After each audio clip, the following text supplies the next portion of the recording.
well. Now I am reading the question. A projectile is thrown in the upward direction, making an angle of 60 degree with the horizontal direction with a velocity of 147 meter per second. There is a correction here. This is not second square, this is second. Then the time after which its inclination with horizontal is 45 degree is option A 15 seconds, option B 10.98 seconds, option C 5.49 seconds and option D 2.745 seconds. So ये problem जो है it is based on the topic projectile motion पे based problem है। और projectile motion में किस तरह से हम प्रोजेक्टाइल मोशन को 2 डायमेंशन में एक्स और वाई एक्सिस के टर्म्स में ब्रेक करके सॉल्व करते हैं, ये इस प्रॉब्लम में हम देखेंगे। तो इस प्रॉब्लम में गिवन है एक प्रोजेक्टाइल के बारे में इंफॉर्मेशन दी गई है कि एक प्रोजेक्टाइल को फेंका गया है with an angle of 60 degrees. 60 degree के एंगल पे प्रोजेक्टाइल को फेंका गया है इन द अपर डायरेक्शन, और इसकी जो वेलोसिटी है वो है 147 मीटर पर सेकेंड। इस स्पीड से इसको फेंका गया है। पूछा गया है कि कितनी देर बाद ये 45 डिग्री एंगल बनाएगा। जैसे आप देख रहे हैं कि अभी ये हॉरिजॉन्टल से 60 डिग्री एंगल बना रहा है। टॉप मोस्ट पॉइंट पे ये एंगल बनाएगा 0 विद द हॉरिजॉन्टल डायरेक्शन, क्योंकि इसमें केवल हॉरिजॉन्टल कंपोनेंट रह जाएगा, टॉप मोस्ट पॉइंट पे वर्टिकल कंपोनेंट नहीं रहेगा। इट मीन्स दैट कि 60 डिग्री से घटते घटते एंगल 0 हो रहा है। सो इन बिटवीन कोई ना कोई एक ऐसा पॉइंट होगा जिसमें कि आपको बताना है कि 45 डिग्री एंगल कब फॉर्म होगा, कितनी देर बाद फॉर्म होगा। सो इस प्रॉब्लम में ये चीज़ हमसे पूछी गई है। इसे रिड्रॉ कर लेते हैं थोड़ा सा। So this is the case, 60 degree angle पर प्रोजेक्टाइल को फेंका गया है और हमें निकालना है वो टाइम इंस्टेंट जब ये 45 डिग्री का एंगल बनाएगा। सो ये प्रॉब्लम है हमारी। देखिए, इसमें सबसे पहले जो इम्पोर्टेंट चीज़ हमें देखनी है वो देखनी है कि जिस समय ये 45 डिग्री एंगल बना रहा है उस समय रिलेशन क्या होगा between the Y component of velocity and the X component of velocity. तो हम यहाँ देख सकते हैं कि वाई कंपोनेंट ऑफ वेलोसिटी को हम अगर वी वाई से एक्सप्रेस करें और एक्स कंपोनेंट को अगर हम वी एक्स से एक्सप्रेस करें तो हम यहाँ पे देख सकते हैं इजीली कि tan 45 degree equals to V Y upon V X. Just हमने वेक्टर के रूल्स लगाए हैं। हम वी वाई वेक्टर को पैरेलल शिफ्ट कर सकते हैं। पैरेलल शिफ्ट करेंगे हम तो हम देखेंगे कि एक राइट एंगल ट्रायंगल फॉर्म हो जाएगा जिसमें कि परपेंडिकुलर होगा वी वाई और बेस होगा V X. So tan theta is perpendicular upon base which is V X upon V Y upon V X. तो यहाँ से हम कह सकते हैं that V Y equals to we X because tan 45 की वैल्यू होती है 1। सो हम कह सकते हैं यहाँ पे V Y equals to we X इस पर्टिकुलर इंस्टेंट पे जब ये 45 डिग्री एंगल फॉर्म कर रहा होगा। अगर अब हम ध्यान से देखें इनिशियल टाइम इंस्टेंट की अगर हम बात करें, इनिशियल टाइम इंस्टेंट पे जो इनिशियल वाई कंपोनेंट होगा वो बराबर होगा 147 साइन ऑफ 60 डिग्रीज, और जो हॉरिजॉन्टल कंपोनेंट होगा इनिशियली वो बराबर होगा U X which is equal to 147 which is equal to 147 cos of 60 degrees. cos 60 degree के बराबर होगा 147 cos 60 डिग्री के बराबर होगा। प्रोजेक्टाइल मोशन में एक और इम्पॉर्टेंट पॉइंट हमें ध्यान रखना होता है कि that the horizontal component of velocity does not change. अगर हम एयर फ्रिक्शन वगैरह को नेगलेक्ट करके चलते हैं तो प्रोजेक्टाइल मोशन का एक इम्पॉर्टेंट पॉइंट है जो हमें याद रखना होता है कि that the horizontal component of velocity remains same. It means that कि u x is equal to we x. It means that initial जो उसका एक्स कंपोनेंट है वेलोसिटी का वही एक लेटर टाइम पे भी होगा जब ये 45 डिग्री एंगल फॉर्म कर रहा होगा। और जैसे कि इक्वेशन 1 में हमने देखा that V Y equals to we X, तो हम यहाँ पे कह सकते हैं that it is also equals to V Y, U X equals to we X equals to V Y. अब हम यहाँ पे वर्टिकल डायरेक्शन में जो मोशन है उसकी फॉर्म में इसको एनालाइज करते हैं। वर्टिकल फॉर्म में ग्रेविटी अपना रोल जो है वो प्ले करेगी because gravitational acceleration is always in the downward direction. तो काइनेमेटिक्स की जो फर्स्ट इक्वेशन है v equals to you plus G T वो हम यहाँ पे अप्लाई करेंगे। इंपॉर्टेंट पॉइंट ये है कि मोशन है अपवर्ड्स और g है डाउनवर्ड्स, तो बेटर ये है कि हम यहाँ पे v equals to U minus ji T ले लेंगे। और यहाँ पे हम सबस्क्रिप्ट यूज़ करेंगे y, बिकॉज हम y कंपोनेंट की यहाँ पे बात कर रहे हैं। तो V Y equals to you Y minus ji T, इस तरह से हम इसको लिख सकते हैं। वी वाई की अगर हम बात करें, वर्टिकल कंपोनेंट ऑफ वेलोसिटी की अगर हम बात करें यहाँ पे, so this is equals to U X, जैसे कि हमने यहाँ देखा, इसे हम इक्वेशन 2 कह सकते हैं। V Y equals to we X equals to U X, equation 2 से हमें साफ पता लग रहा है। तो यू एक्स की वैल्यू हम यहाँ पे पुट कर देंगे स्ट्रेट अवे, तो हो जाएगा 147 cos of 60 degree in the left hand side, and this is equals to you y भी हम जानते हैं, u y is 147 sine of 60 degrees minus g की वैल्यू पुट कर सकते हैं 9.8 एंड टी स्क्वायर। अब यहाँ पे cos 60 हम जानते हैं, cos 60 इज 1/2, तो यहाँ पे 147 into 1/2 is equal to 147, sine 60 की वैल्यू होती है √3/2 minus 9.8 t square, 9.8 t square के बराबर। इसे सॉल्व करेंगे हम फर्दर, इसे सॉल्व करेंगे तो रिलेशनशिप इसका आ जाएगा t equals to t comes out to be equal to, यहाँ पे एक करेक्शन हम थोड़ा सा कर देते हैं, this is not T square, this is T. हमने यहाँ पे इस लाइन में टी स्क्वायर लिखा है, इसकी जगह टी आएगा, क्योंकि फॉर्मूले में हमारा v Y equals to you Y minus ji t के बराबर है। तो इसको हम सॉल्व करते हैं तो टी की वैल्यू हमारी आ जाएगी 147 bracket 3 square root 3 minus 1 divided by 9.8 into 2, 9.8 into 2 is 19.6। इसको हम सॉल्व करेंगे तो वैल्यू निकल के आती है 5.49 seconds. So this is the answer. Option C is the correct answer here.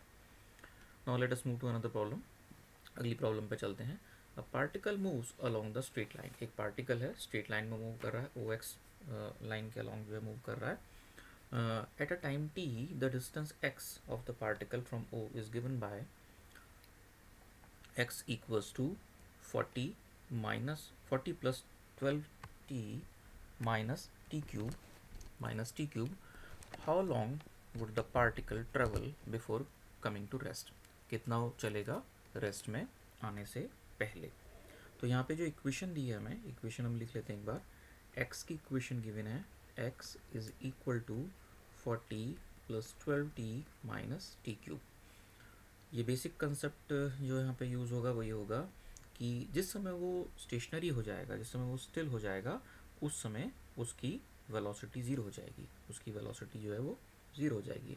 इसका मतलब ये है कि हमें जो डिस्टेंस का जो फार्मूला दिया है, डिस्टेंस या डिस्प्लेसमेंट का जो फार्मूला दिया है, उसका हमें डेरिवेटिव फाइंड आउट करना पड़ेगा। तो यहाँ पे डेरिवेटिव हम निकाल लेते हैं इसका dx/dt। So this is equal to v which is the speed, और इसका डेरिवेटिव हो जाएगा 40 का डेरिवेटिव होगा 0, 12t का डेरिवेटिव होगा 12, और t क्यूब का डेरिवेटिव होगा 3t square, this is 3t square. और इसको हम बराबर रख देंगे 0, क्योंकि यहाँ पे वेलोसिटी 0 हो जानी है एक पर्टिकुलर टाइम के बाद। तो ये हो जाएगा 3t स्क्वायर इक्वल्स टू 12, और we can say that t equals to 4, t square equals to 4, और and we can say that t equals to +-2। Time negative में नहीं ले सकते हम, सो इसका मतलब हम पॉजिटिव रूट लेंगे केवल। So we can say that t equals to 2, t की वैल्यू जाएगी 2 सेकेंड्स।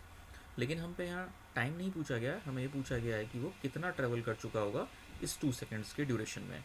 तो इस 2 सेकेंड्स के ड्यूरेशन में अगर हमें डिस्प्लेसमेंट निकालना हो तो हम यहाँ निकाल सकते हैं, डिस्टेंस निकालनी हो तो निकाल सकते हैं। x equals to 40 plus 12 times 2 minus 2 की पावर 3। इसको हम फर्दर सॉल्व कर सकते हैं। So this comes out to be 40 plus 24 minus 8, 24 minus 8 is 16, and 16 plus 40 is 56. So we can say that option C is correct here. Option C हमारा यहाँ पे correct option होगा।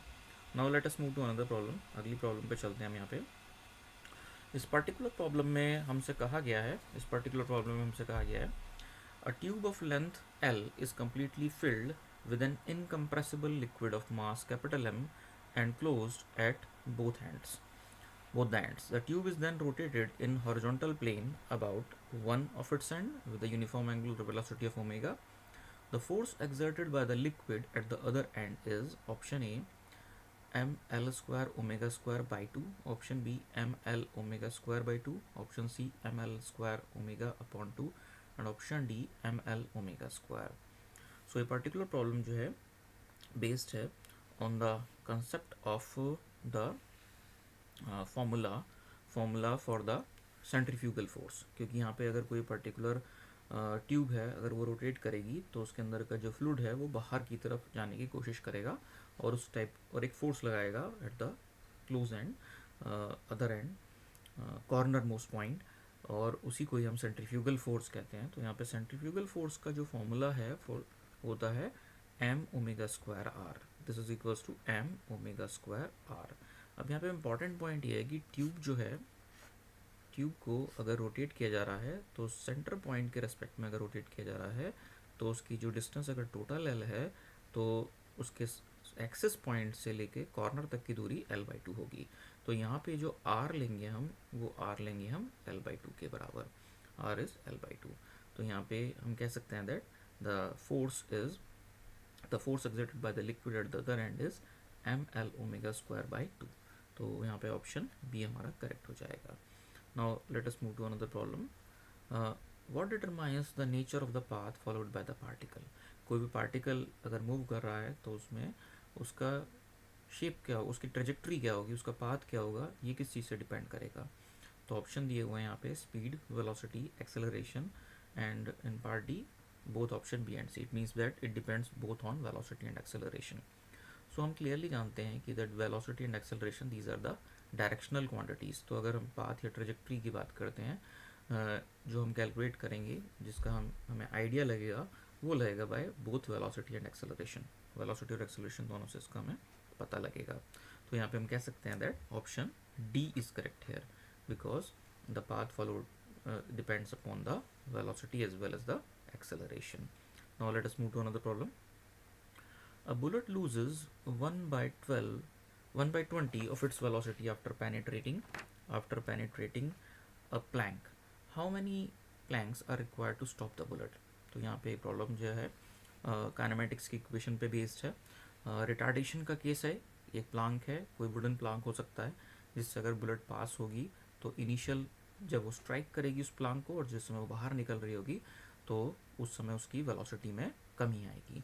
तो यहाँ पे हम जो काइनेमेटिक्स की इक्वेशन है v square equals to u square plus 2as, यहाँ पे प्लस 2as हमने लिखा है, बेसिकली एक्सेलरेशन नेगेटिव में होगा तो जो सेकंड टर्म हमारा नेगेटिव में लिखा जाएगा। नाउ स्टेप बाय स्टेप समझने की कोशिश करते हैं इस प्रॉब्लम को हम।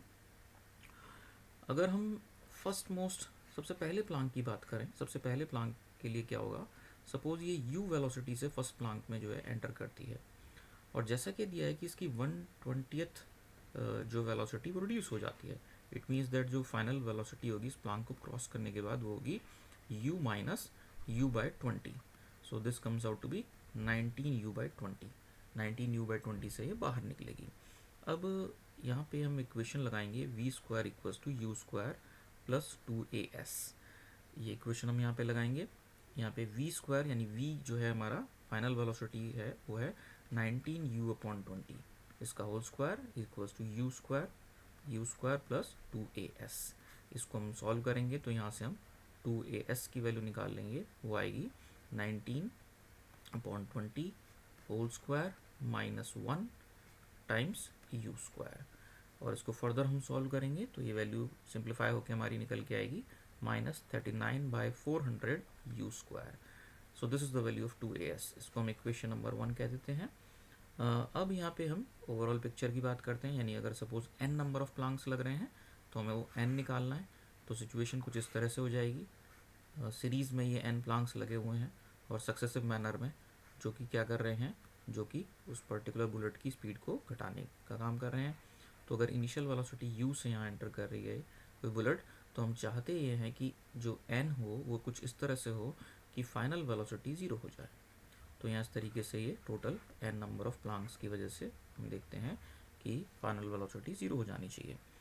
अब इस सिचुएशन में अगर हम इक्वेशन लगाते हैं अच्छा s यहाँ पे एक सिंगल प्लांक की डिस्टेंस को हमने माना हुआ है, जो हमने भी फॉर्मूला जो फर्स्ट इक्वेशन डिराइव करी है 2as निकाला है, तो हमने सिंगल प्लांक की जो लेंथ है उसको s कंसीडर किया है। तो अगर कोई पर्टिकुलर सीरीज ऑफ प्लांक्स लगाए जा रहे हैं, एक के बाद एक लगाए जा रहे हैं, तो इसका मतलब टोटल जो दूरी हो जाएगी वो n टाइम्स s हो जाएगी। टोटल जो डिस्टेंस कवर करना होगा बुलेट को n टाइम्स s करना होगा। अब हम काइनेमेटिक्स की इक्वेशन लगाते हैं, v square equals to u square plus 2a times n s. ये इक्वेशन हम यहाँ पे लगाते हैं। अच्छा, v जो है फाइनल वेलोसिटी हमारी हो जा रही है 0, so 0 equals to u square plus 2a/n/s। इस तरह से हम इसको लिख सकते हैं। यहाँ पे इसको फर्दर ऐसे सिंप्लीफाई करके लिख सकते हैं, n कॉमन ले लिया हमने तो 2as ये वैल्यू आ गई। 2as की वैल्यू को हम पुट कर देंगे from equation 1।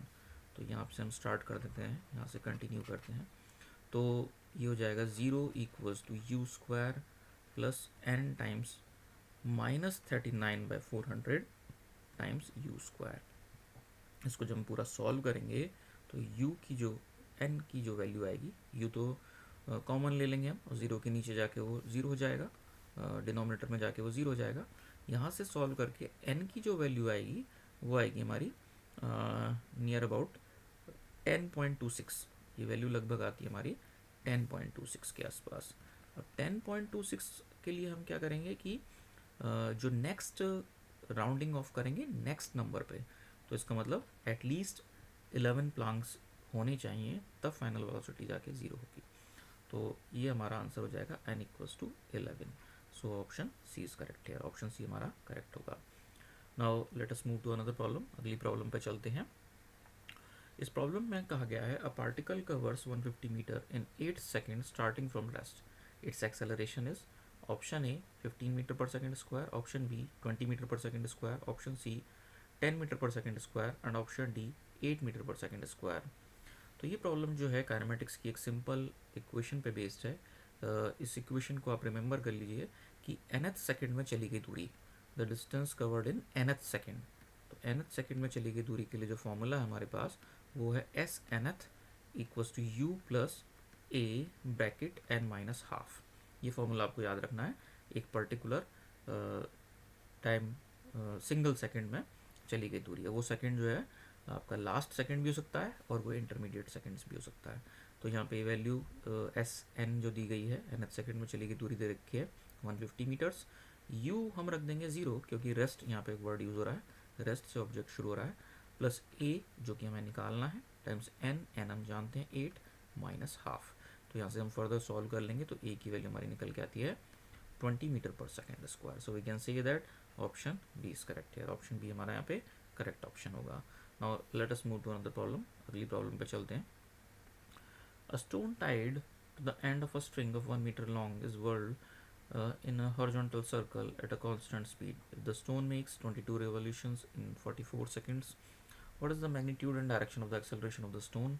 And the given options are option A pi square meter per second square in the direction along the radius towards the center, option B pi square meter per second square and direction along the radius away from the center, option C pi square meter per second square and direction along the tangent to the circle, and option D pi square upon 4 meter per second square and direction along the radius towards the center।